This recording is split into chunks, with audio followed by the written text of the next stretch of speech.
안녕하세요. 오늘도 사금의 시간 함께해서 감사합니다. 오늘은 전도서 9장입니다. 9장에는 두 사람의 이야기가 담겨져 있습니다. 한 사람은 선하게 사는 것이 의미가 없다라고 이야기하는 사람이고요. 다른 한 사람은 선하게 사는 것이 의미가 있다라고 이야기하는 사람입니다. 이 두 사람의 이야기를 함께 살펴보도록 하겠습니다. 그 전에 전도서의 톤에 대한 설명을 좀 하고 넘어갈게요. 여러분 전도를 읽다 보면 이 말이 맞아? 라고 좀 이렇게 당황스러운 문장들이 나올 때가 있어요. 살아있는 개가 죽은 사자보다 나. 뭐 이러면 이 말이 맞나? 이게 성경 말씀인가? 하나님의 진리인가? 좀 당황스러울 수 있잖아요. 그렇죠? 그래서 잠언처럼 읽으시면 안 되는 부분이 있어요. 잠언은 한 문장 한 문장에 담겨있는 의미가 명확하게 좀 새겨져 있다면 전도는 그렇지 않고요. 한 단락, 한 구조적 속에서에 담겨있는 내용들이란 게 있거든요. 그걸 보시는 게 되게 중요해요. 그러니까 왜 그러냐면 9장이 되게 좋은 예가 되는데 9장에서 선하게 사는 것이 의미가 없다고 얘기하는 사람들이 이 얘기가 나오잖아요. 이 이야기를 전도자가 할 때 논리적으로 하질 않고 연기하듯이 합니다. 여러분 이 차이를 느끼셨으면 좋겠는데 논리적으로 얘기하면 어떻게 얘기해야 돼요? 세상에는 이런 사람이 있고 이런 사람이 있습니다. 이 사람은 이런 이유로 이런 생각을 갖고 이 사람은 이런 이유로 이런 생각을 갖죠. 선하게 사는 것이 의미 없다고 생각하는 사람이 있습니다. 이 사람은 이런 이유로 선하게 사는 사람이 의미 없다고 생각합니다. 선하게 사는 것이 의미 있다고 생각하는 사람이 있습니다. 그 사람은 이런 이유로 선하게 사는 것이 의미가 있다고 생각합니다. 이건 틀렸고 이건 맞습니다. 이렇게 이야기하는 것이 논리적이죠. 우리 눈에 확 들어오죠. 하지만 전도자는 그렇게 얘기하고 있는 것이 아니라 선하게 사는 것이 의미가 없다고 얘기하는 사람의 이야기를 할 때 그 사람이 되어서 연기를 하는 거예요. 나는 이렇게 생각해. 내가 이걸 봤어. 그러니까 내가 이런 결정을 하고 이렇게 사는 거야. 이게 중요하잖아? 라고 그 사람 입장이 되어서 말들을 해요. 그러니까 그때 그 문장을 진리 문장으로 생각하시면 이제 오해가 생긴다는 거죠. 그쵸? 이해되시죠? 전도서 전체를 읽을 때 가끔 오해가 생길 수 있는 부분이어서 기억하고 보시면 좋습니다. 그걸 기억하시고 오늘 내용 시작하도록 하죠. 선하게 사는 것이 의미가 없다고 생각하는 사람은 왜 그래요? 왜 그렇게 생각합니까? 선하게 사는 것이 더 좋은 결과를 만들지 못하기 때문에 그래요. 선하게 살건 살지 않건 결과가 같기 때문이라고 이야기를 합니다. 본문에 뭐라고 얘기해요? 2절과 3절에도 나와 있죠. 선한 사람이나 악한 사람이나 의인이나 악인이나 깨끗한 사람이나 더러운 사람이나 예배를 드리는 사람이나 예배를 드리지 않는 사람이나 자기가 교만한 사람이나 자기 멋대로 사는 사람이나 뒷부분에 11, 12절에는 뭐가 나와요? 내가 능력 있고 성실하게 산 사람이나 게으르고 무능하게 산 사람이나 내가 지혜롭고 명철하게 산 사람이나 내가 무지하고 어리석게 산 사람이나 결과값에 큰 차이가 없더라는 거야. 일반이더라.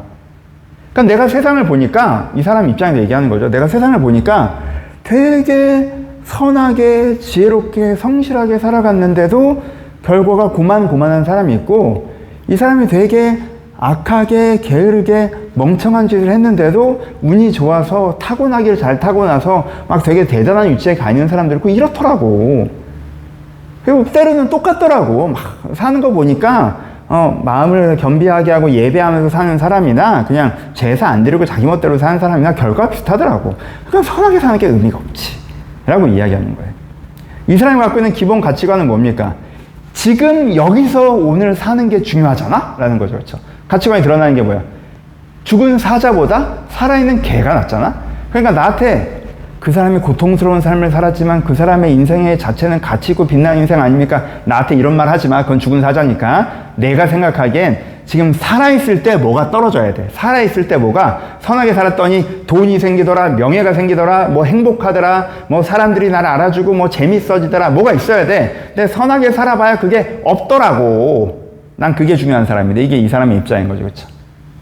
요게 이 사람의 관점에 이 관점에 이제 두 가지 사건을 다루는데 어떻게 다뤄요? 이거는 이제는 여기도 이 3번과 4번은 여기도 포함되고 여기도 포함되는 건데 보면 어떻게 되냐면 적국의 왕이 큰 군대를 끌고 왔어. 이 도시에 가난하고 지혜로운 사람이 이 도시를 구했어. 근데 사람들이 알아주질 않아. 다 잊어버려. 그리고는 그 다음에 이 사람이 했던 일은 까맣게 잊어버리고 아이고 여전히 가난하게 사네. 사람 참 불쌍하다. 이렇게 봐. 그러니까 선하게 살고 의미 있는 일을 해내는 게 얼마나 의미가 없어. 선하게 살아서 대단한 일을 해내는 게 얼마나 의미가 없어. 라고 얘기하는 거죠. 그리고 그나마 그러니까 뭐가 맞냐 하면 이 허무한 삶에서 이 헛된 평생에서 그냥 내가 사랑하는 아내와 즐거워하고 음식물을 먹고 즐거운 마음으로 포도주를 마시는 거 재밌게 사는 게 최고야. 그러니까 선하게 살려고 할 필요 없고 재밌게 사는 게 최고인 것 같아. 약간 요게 선하게 사는 게 의미 없다고 생각하는 사람의 입장이죠. 그렇죠?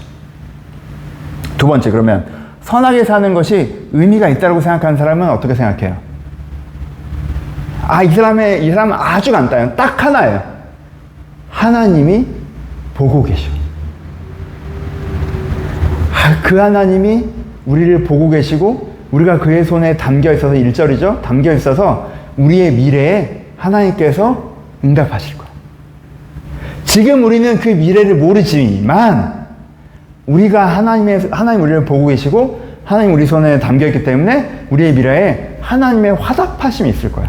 그러니 하나님 앞에서 내가 선하게, 성실하게, 지혜롭게 살아가는 게 의미가 있어 라고 얘기하는 거예요. 이건 하나님이 보고 계시다는 것 자체에 의미가 있는 것이고 또한 하나님이 미래 하실 것도 의미가 있는 거죠. 그렇죠? 하나님이 보고 계시다는 것 자체에 의미가 있다는 건 뭐예요? 하나님이 나에게 잘해도다 착하고 충성된 종아, 그 한마디 하는 게 나한테 의미예요. 세상 사람들이 나한테 뭐라고 하건 뭐 돈을 갖다 주건 명예를, 그렇게 의미 없어요. 그게 나한테 의미가 아니야. 하나님이 나에게 잘해도다 착하고 충성된 종아, 그 한마디를 해주는 게 나한테 정말 큰 만족이야. 그 하나님이 나한테 의미야. 그러니 당연히 선하게 사는 게 나에게 의미가 있지. 또 하나님께서 그냥 말로만 하고 끝내셔 아니지. 내 미래에 어떤 식으로건 미래 하나님께서 응답하셔. 그것을 아름답게 갚아주셔. 그러니까는 당연히 의미가 있지 라고 하는 거죠. 그렇죠? 그리고 또 하나, 이 관점에서는 3번과 4번도 달라지는 거죠. 야, 어떤 도시에 적구의 왕이 쳐들어왔는데 가난하고 지혜로운 사람은 그 도시를 구했어. 사람들이 인정해주지 않아. 사람들이 잊어버려. 혹은 가난하다고 무시해. 그럼 그때 그 사람들이 이상한 사람이야? 이 사람이 이상한 사람이야? 이 사람이 인생에 헛짓거리를 한 거야? 아니면 그 사람들이 멍청한 거야? 알아볼 수 있는 눈이 없는 거야? 저 사람들이 문제인 거지. 이 지혜자의 지혜로움은 여전히 빛난다 라고 얘기하시는 거죠. 그렇죠? 또 하나는 뭐예요? 오늘을 누리는 것이 최선. 그렇지. 그건 하나님의 선물이야. 근데 이 하나님 앞에 선하게 살아가는 그 의미 없이 재밌게 사는 건 이 헛된 인생을 헛된 나를 즐거워하는 거야. 그거는 절반이지. 절반. 1번 없이 2번만 있으면 절반이잖아. 절반도 안 되는 거잖아요.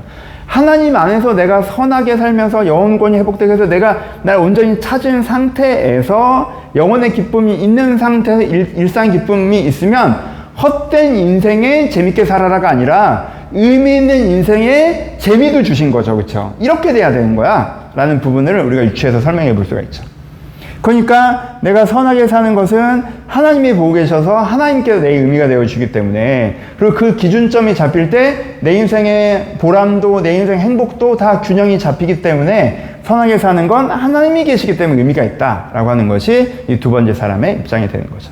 그러니까 이 두 사람의 입장은 뭐 어디서 갈라지는 거예요? 기준에서 갈라지는 거죠. 기준. 그렇죠? 기준점에서 갈라지는 거예요.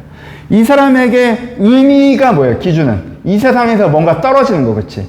그게 성공이건 명예건 뭐 돈이건 뭐 재미건 뭐건 간에 내가 선하게 했으니까 뭐가 줘야 돼. 보상으로 줘야 돼. 보상. 근데 이 선하게 사는 사람에게 의미는 뭐예요? 하나님이죠. 하나님이 나의 의미가 되시는 거죠. 선함 자체가 나에게 의미가 되는 거죠. 그렇죠? 이 기준의 차이가 입장의 차이를 만들어내는 거예요. 그리고 전도서는 네가 딱 봐도 이게 틀리지 않았니? 이게 맞잖아 라고 전도, 하나님의 말씀을 이들 가운데 전하고 있는 것이 이 길로 오라고. 그렇죠? 이 얘기를 하고 있습니다. 마무리합시다. 결론이 뭡니까? 오늘의 환경을 보고 삶의 방향을 정하지 말고 하나님을 보고 삶의 방향을 정하셔야 합니다. 가 오늘의 결론입니다. 그렇죠? 여러분, 우리도 이럴 때가 있죠. 내가 잘 살아오다가 갑자기 이 기준이 툭 들어와. 뭐야?